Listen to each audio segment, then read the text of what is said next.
CDC says that thousands of Americans have been hospitalized due to the flu this season, and at least 60 children have died. The flu virus has not affected such large numbers of people since the swine flu pandemic. That was back in 2009. CBS News chief medical correspondent Dr. Jon LaPook joins me now on set. Dr. LaPook, how do you tell between whether you've got just a common cold or you've got the flu? It can be confusing, right? I mean, the cold generally is from the neck up. We've all had it, a little bit of sneezing, a little bit of a sore throat. The flu is generally your whole body, aches and pains, fever. You feel like you've been hit by a truck.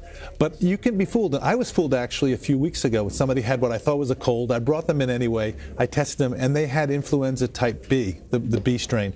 So you can be wrong. When you look at sort of vaccine, the CDC says that more than 17,000 Americans have been hospitalized with the flu. That's a staggering number, 17,000. Are we over the peak at this point? Yeah, it's been a brutal season, and you never know if you're over it until you're over it, because you look at the numbers and they start to come down. I mean, statistically, in terms of past years, we should start to be peaking now and sort of on the way down. But remember that the flu season can go all the way to May. Wow. And the CDC says, look, if you haven't gotten your flu shot, get it. It takes about 2 weeks for it to kick in, so there's still plenty of time for you to get some benefit from it, even if it's not as effective as we want. I mean, probably this year it's going to end up being under 30%. We'll find out those numbers tomorrow in an interim report from the CDC. I have a confession. I am one of those people. I talk to you often about medical stuff, but I haven't told you this. I have not gotten the flu shot. Everyone in my household has the flu vaccine, but I'm one of these people now. I'm thinking I'm reporting on this every day, all the time. I know how horrific it is. I love that. It is honest, but I know I'm not alone, that there are other people like me who are thinking, we're almost past flu season. Why get it now? Can I just say, why haven't you gotten it? I think I'm a busy mom. I'm thinking I got everyone else. So why we're almost past that? You're taking care of everybody else, but not you. Well, you know what your kids want? A healthy mom, healthy parent, healthy baby. But anyway, I digress. I won't lecture, but it's very honest to say a lot of people do that. Not as effective as past seasons, right? Let's say, the vaccine is not as good as we want. It's anywhere from 10% to 60%, depending upon the year. And let's say it's around 30% or less this year. It's still better than nothing. And even if you go ahead and get the flu despite the vaccine, it can help attenuate. It can help lessen the flu that you do get. So you should definitely get the flu vaccine. And 2 weeks to kick in, and you say May, it still could potentially hit till go for months. Till May. If you are suffering with the flu, what advice do you have for people, especially with children? Yeah, well, a couple of things. First of all, people call, I'm an internist and a gastroenterologist, so people call me and they sound like they have the flu.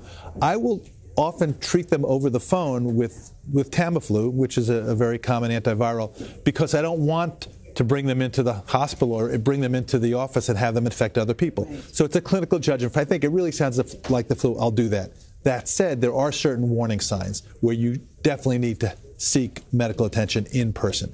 And those are, for example, if you have intractable fever, it just keeps going on and on. You have confusion. You have shortness of breath. You have chest pain. You're breathing quickly.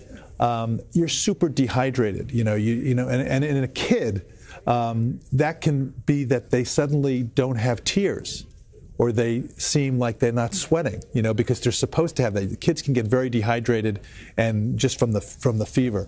You can have vomiting, which can be a sign. Confusion is really something that's very, very important. With a little baby, with a kid, sometimes their lips can turn a little bit blue. They can look grayish. And as a mother, I would just say, your maternal instincts, trust those. If your baby, your kid just doesn't look right, and even as an adult, you just don't feel right. Go ahead and talk to your clinician about coming in. Now, I do have a clinical pro for everybody, right? Now, we talk about, the CDC says so important. First of all, stay home if you feel sick, because you don't want to go infect everybody. And that means a culture shift, because, I'm tough. I'm going to go to work even though I'm feeling bad. No, you are actually hurting us by coming to work. So stay home. Number two, wash your hands a lot, and sing happy birthday twice. It should be about 20 seconds. And if you have a bad voice, you can hum it. It's okay, Okay. But the whole idea is to really do a good job. And then here's how to use these hand sanitizers. A lot of people do this the wrong way. Okay. So the problem is that a lot of the germs can be under your fingernails, right? So you got to get those fingernails. So the way to do it is you just start by putting a little in the palm of your hands. This is one way to do it. You get those fingertips. Through your nails. You flip it up, you do the fingertips, and then you get every millimeter of your hands. Wow. You keep rubbing it until they're dry. You can do it in any order, but the point is, get those fingernails, get those fingertips. That's where the germs and the bugs and the viruses can hide. I've never thought of your nails. You should be thinking about my nails all the time. There's the clinical pearl of the day. Dr. Jon LaPook, thank you for joining us.